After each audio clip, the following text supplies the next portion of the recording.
এই গল্প একজন নবী ও একজন রানীর।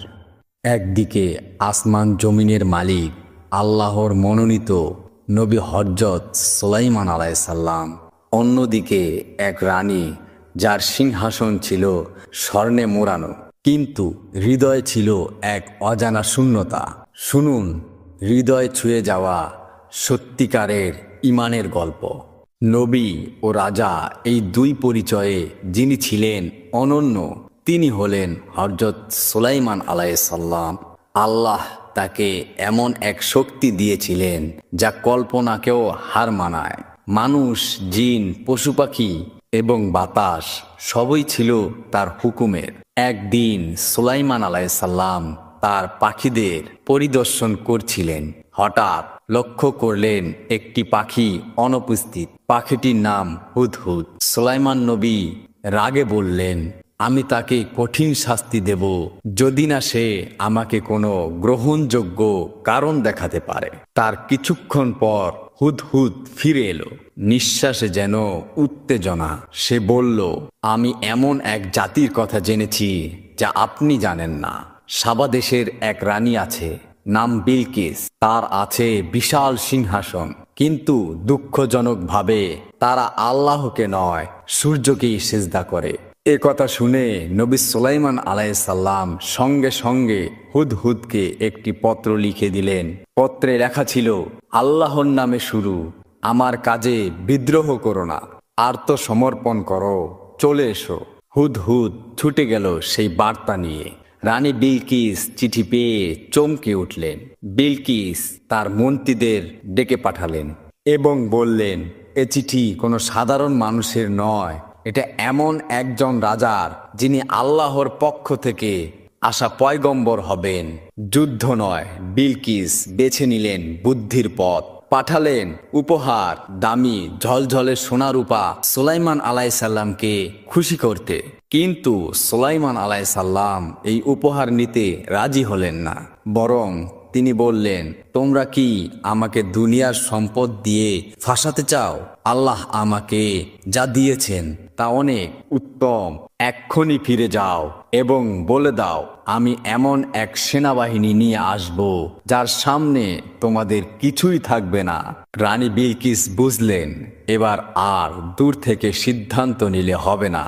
তাই নিজেই রওনা হলেন সুলাইমান আলাইহিসসালাম এর দরবারের দিকে। অন্যদিকে সুলাইমান আলাইহিসসালাম তখন তার দরবারে বললেন, তোমরা কে আছো যে রানী বিলকিসের সিংহাসন তার আসার আগেই আমার দরবারে এনে দিতে পারবে? একজন জিন বলল, আপনি ওঠার আগেই আমি তা এনে দিতে পারি। আরেকজন জিন ছিলেন যিনি বিশেষ জ্ঞান রাখতেন। তিনি বললেন, চোখের পলকেই আমি তা এনে দিতে পারি। সত্যি এক নিমিষেই বিশাল সিংহাসন হাজির হয়ে গেল সুলাইমান আলাইহিসসালাম এর সামনে। যখন রানী বিলকিস এসে পৌঁছালেন, সুলাইমান আলাইহিসসালাম তাকে সিংহাসন দেখিয়ে জিজ্ঞেস করলেন, এটা কি তোমার সিংহাসনের মতো? রানী বিলকিস অবাক হয়ে তাকিয়ে বললেন, এটা তো আমারই সিংহাসন, কিন্তু এটা এখানে কিভাবে এলো? এরপর সুলাইমান আলাইহিসসালাম তাকে একটি কাচের স্বচ্ছ মেজের উপর দিয়ে হাঁটতে বললেন। নিচে দেখা যাচ্ছিল পানি। বিলকিস ভাবলেন এটা আসলেই পানি, আর নিজের কাপড় গুটিয়ে ফেললেন। তখন সুলাইমান আলাইহিসসালাম বললেন, এটা কাচের মেঝে, পানি নয়। দেখো আল্লাহ কত শক্তিশালী। বিলকিস বুঝে গেলেন এই ব্যক্তি কোনো সাধারণ রাজা নয়, তিনি আল্লাহর পক্ষ থেকে প্রেরিত নবী।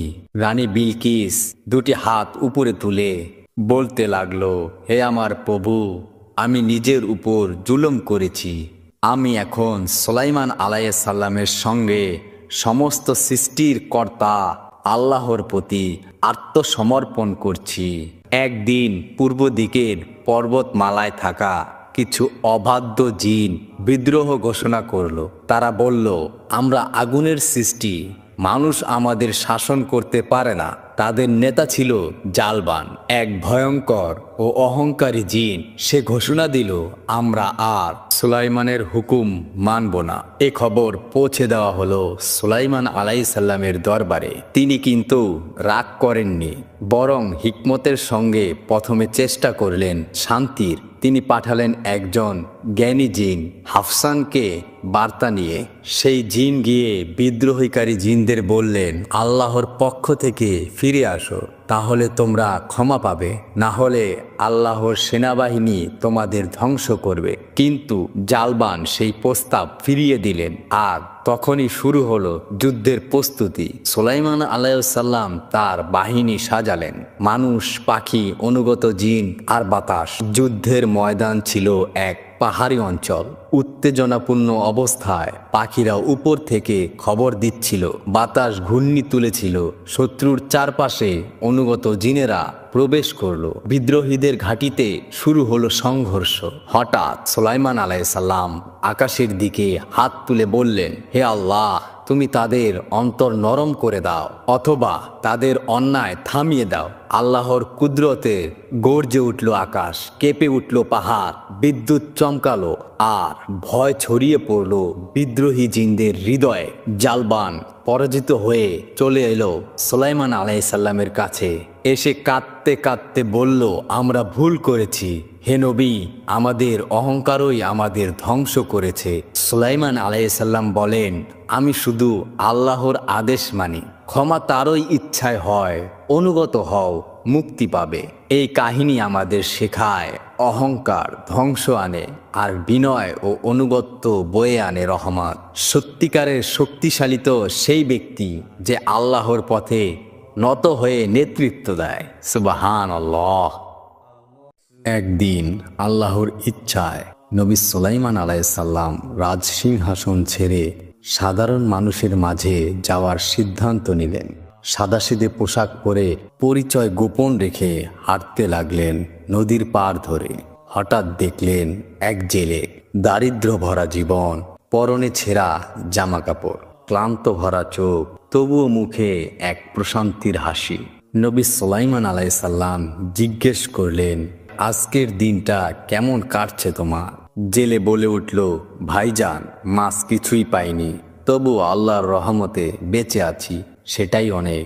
এই আন্তরিকতায় মুগ্ধ হয়ে সুলাইমান আলাইহিসসালাম তার বাড়িতে দাওয়াত নিলেন। একটি ক্ষুদ্র কুঁড়ে ঘর, সামান্য কিছু ভাত, শুটকি আর বিশুদ্ধ ভালোবাসা। জেলের একমাত্র মেয়ে জহুরা লাজুক, শালীন, পর্দাশীল।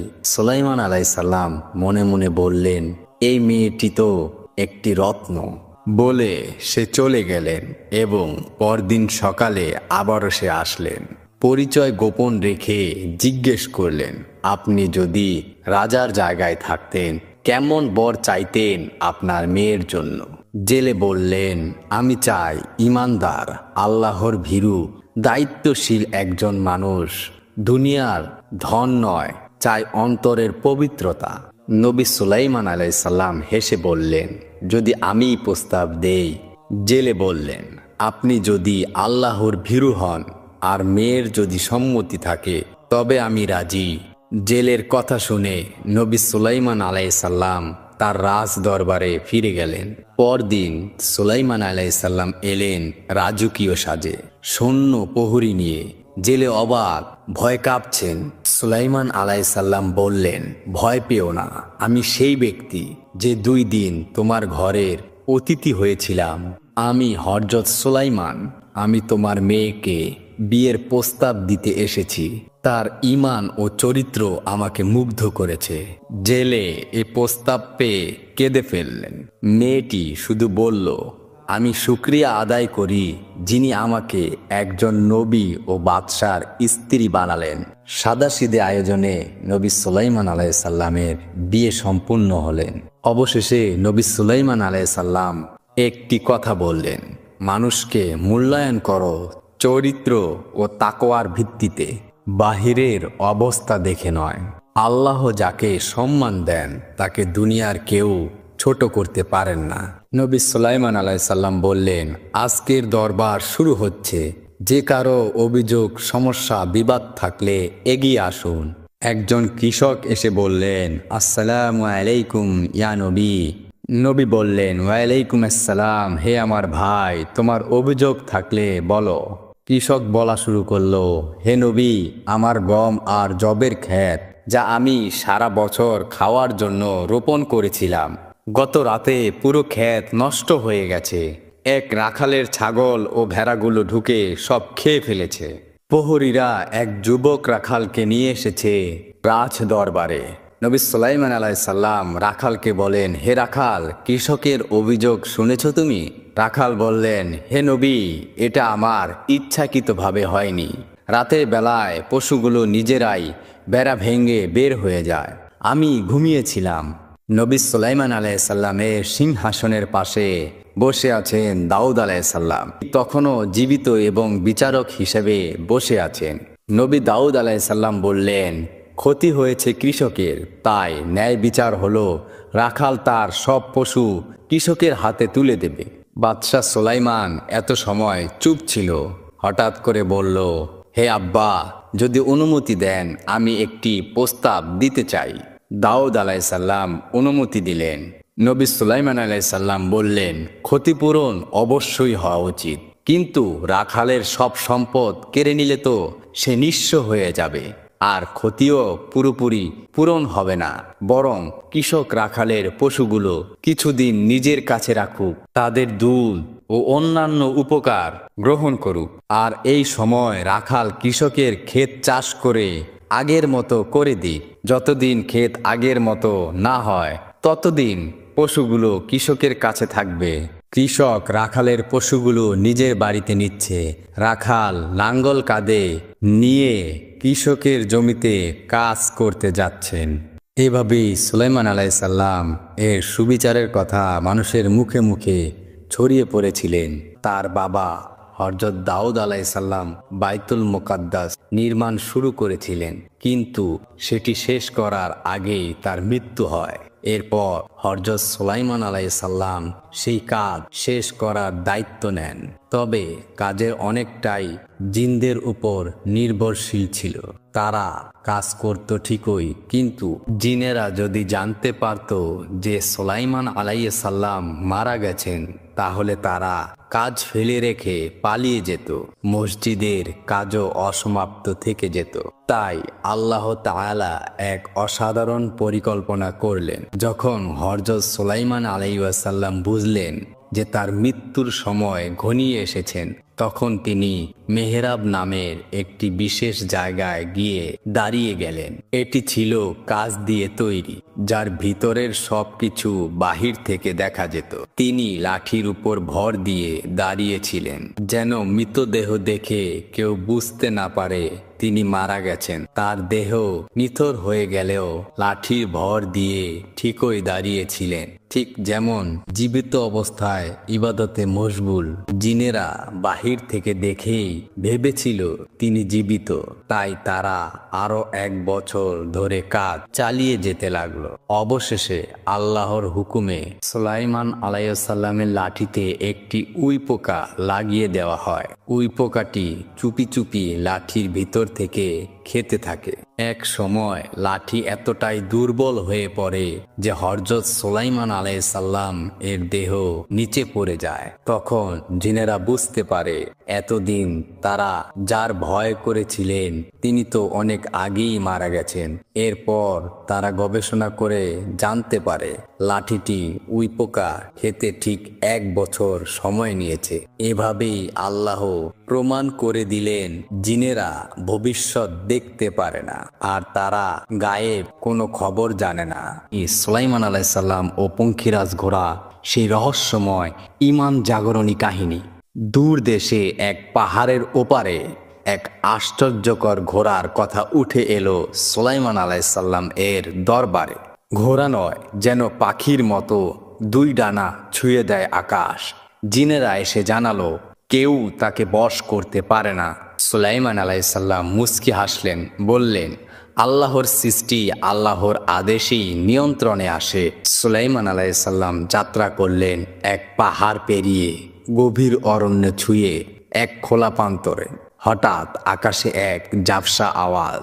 এক বিশাল ঘোড়া, তার শরীর চকচক করছে রৌদ্রের আলোয়, ডানা মেলে উড়ছে বাতাসে। সে ঘোড়ার চোখে ছিল আগুন, কিন্তু নবীর সামনে মাথা নত করে ফেলল।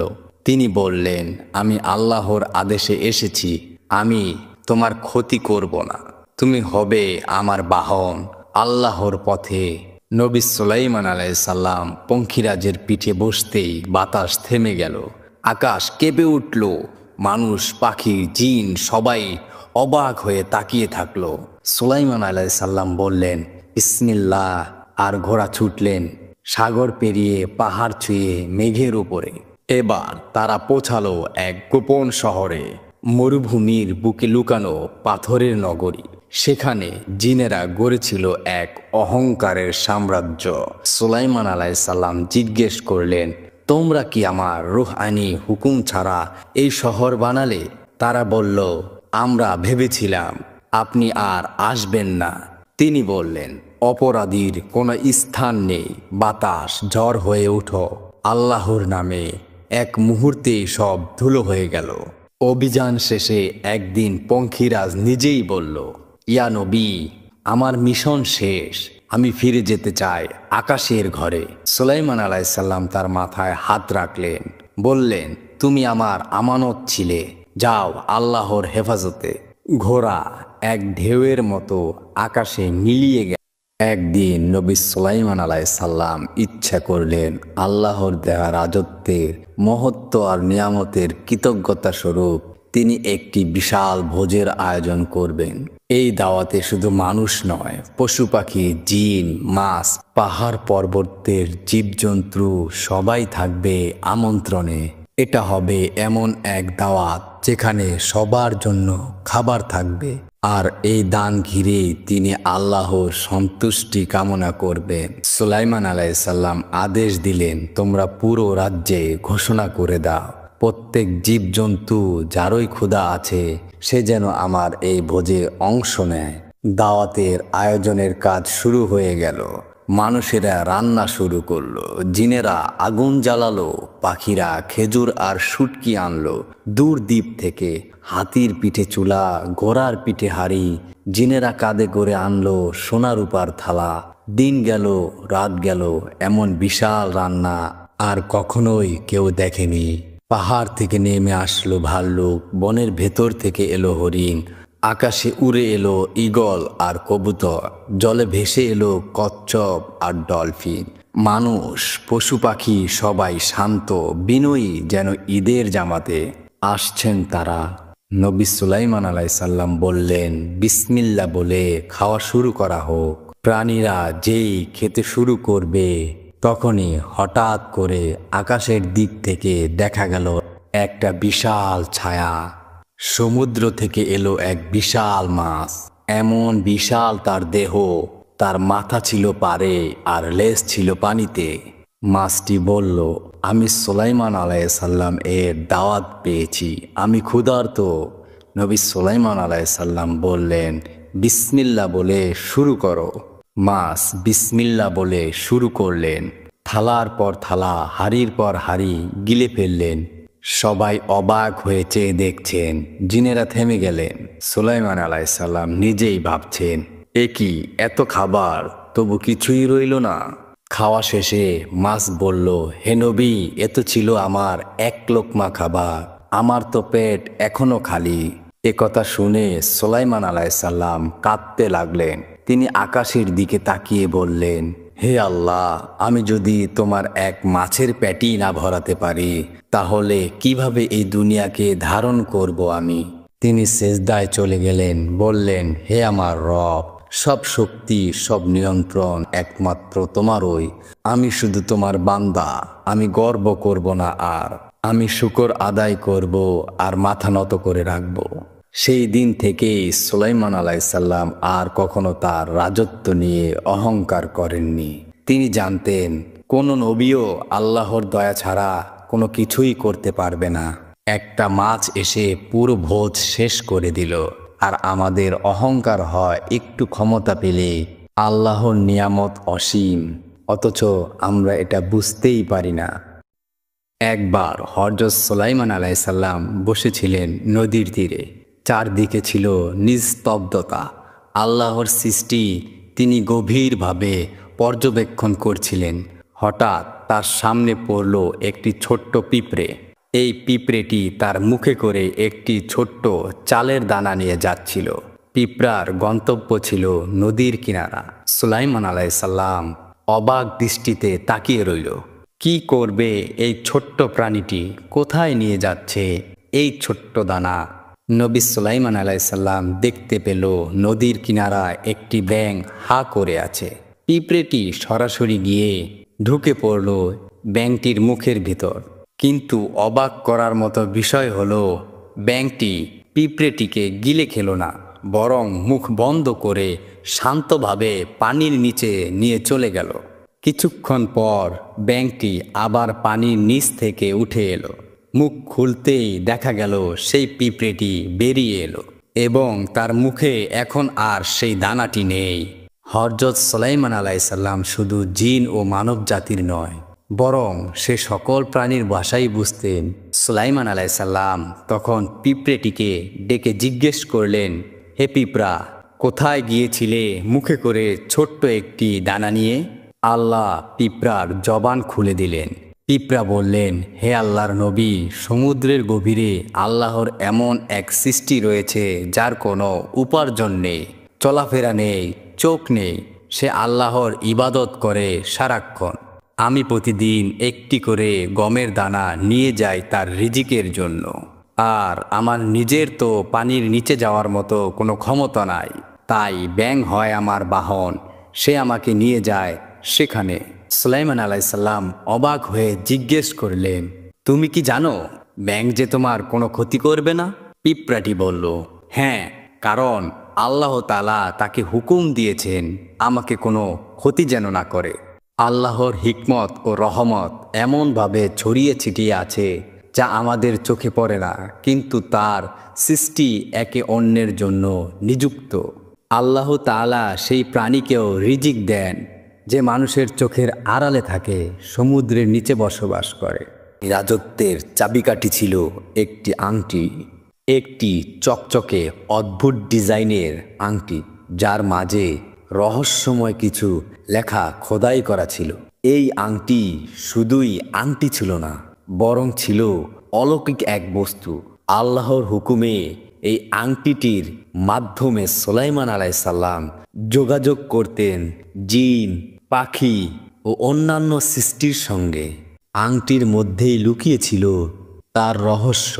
বাতাসকে নির্দেশ, জিনদের কাজ বুঝিয়ে দিচ্ছেন, পাখিদের ডেকে পাঠাচ্ছেন দূর দেশে বার্তা নিয়ে যেতে। আংটিটির মাধ্যমে তিনি ন্যায় বিচার করতেন, দান করতেন, শাসন করতেন, এমনকি দৈনন্দিন ইবাদতে এটি ছিল তার সহকারী। একদিন সুলাইমান আলাইসাল্লাম উজু করতে গেলেন। উজু করার সময় তিনি আংটি খুলে দিলেন তার এক স্ত্রীর কাছে।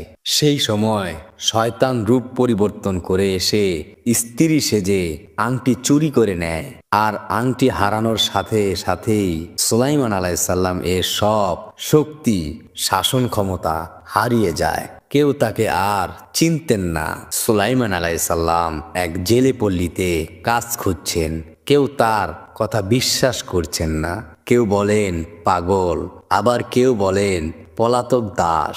এক সময় সুলাইমান আলাইসাল্লাম কাজ পেলেন এক জেলে পরিবারের কাছে। তিনি মাছ টানার কাজ করতেন। প্রতিদিন কষ্ট করে কিছু মাছ উপার্জন করতেন আর আল্লাহকে ডাকতেন, হে আল্লাহ, আমি জানি সব তোমার পক্ষ থেকেই, আমাকে ফিরিয়ে দাও তোমার অনুগ্রহ। আল্লাহ তার বান্দাকে পরীক্ষা করেছিলেন আর বান্দায় ধৈর্য ধরে উত্তীর্ণ হয়েছিলেন। সে মাছের পেটেই লুকানো ছিল সেই রাজত্বের চাবি, সেই অলৌকিক আংটি। আংটি ফিরে পেতেই তিনি আবার ফিরে যান তার সর্বশক্তি ও শাসন। জিন, মানুষ, পাখি সবই আবার সুলাইমান আলাইসাল্লামের আওতায় চলে আসে। এই ঘটনায় আল্লাহর কুদরত ও পরীক্ষার নিদর্শন। রাজত্ব, শক্তি, জিন, ধন সম্পদ এসব কিছুই না। যদি আংটি থেকে শিক্ষা নিতে চাও তবে শিখো ধৈর্য, তাওয়াক্কুল ও আল্লাহর প্রতি পূর্ণ ভরসা। সুলাইমান আলাইসাল্লাম এর আংটি শুধু অলৌকিক বস্তু ছিল না, বরং তা ছিল ঈমান, ধৈর্য, পরীক্ষা। একদিন তিনি বিশাল বাহিনী নিয়ে বের হলেন একটি মিশনে। সাথে আছেন মানুষ, জিন, পাখি। এমন এক বাহিনী যা পৃথিবীতে আর কখনোই ছিল না। পাহাড়, জঙ্গল আর নদী পেরিয়ে সুলাইমান আলাইসাল্লাম এর সেনাবাহিনী চলতে লাগলো। উপরে উঠছে হুদহুদ পাখি, নিচে চলছে ঘোড়া, উট আর হাজার হাজার সৈন্য। তারা হাঁটতে হাঁটতে এমন এক বিশেষ জায়গায় পৌঁছালো যেটাকে বলা হতো পিঁপড়ের উপত্যকা। পিঁপড়েদের সর্দার বলছে, ওরে পিঁপড়ের দল, তাড়াতাড়ি গর্তে ঢুকে পড়ো। সুলাইমান আলাইসাল্লাম তার বাহিনী নিয়ে আসছে, তারা যদি আমাদের পিষে ফেলে। ঠিক সেই সময়ই সুলাইমান আলাইসাল্লাম পিঁপড়ের এই কথা শুনে ফেললেন। তিনি হেসে উঠলেন আর বললেন, কি বুদ্ধিমান পিঁপড়ে, ছোট হলেও কত সচেতন আর দায়িত্বশীল। নবী সুলাইমান সঙ্গে সঙ্গে তার পুরো বাহিনীকে থামিয়ে দিলেন এবং সাথে সাথে সেজদায় লুটিয়ে পড়লেন। বললেন, আল্লাহ, তুমি আমাকে এমন এক জ্ঞান দিয়েছ যার জন্য আমি কৃতজ্ঞ। তুমি আমাকে শক্তি দিয়েছ, নেতৃত্ব দিয়েছ, আমার মা বাবাকে দিয়েছ রহমত। আমি যেন সব সময় কৃতজ্ঞ থাকতে পারি আর তোমার পছন্দ মতো কাজ করতে পারি। একটা পিঁপড়ের কথা শুনে একজন বাদশা থেমে গেলেন। এই হলেন আমাদের নবীদের শিক্ষা। তারা কখনো কাউকে ছোট করে দেখতেন না। আমরা কি করি? রাস্তার কুকুরকে লাথি মারি, পিঁপড়ে দেখলে মেরে ফেলি। অথচ তারাও আল্লাহর সৃষ্টি জীব, যাদের জীবনও মূল্যবান। নবী সুলাইমান আলাইসাল্লাম আমাদের দেখিয়ে দিয়েছেন আল্লাহর প্রতি কৃতজ্ঞ ও অনুগত কেমন হওয়া উচিত। প্রিয় দর্শক, এই গল্প যদি আপনাদের হৃদয় ছুঁয়ে যায় তাহলে অন্যদের সাথে শেয়ার করুন। জানিয়ে দেন, ইসলাম শুধু নামাজ রোজা নয়, ইসলাম এক জীবন পদ্ধতি যেখানে করুণা, ভালোবাসা আর শিক্ষা ছড়িয়ে আছে প্রতিটি কণায়।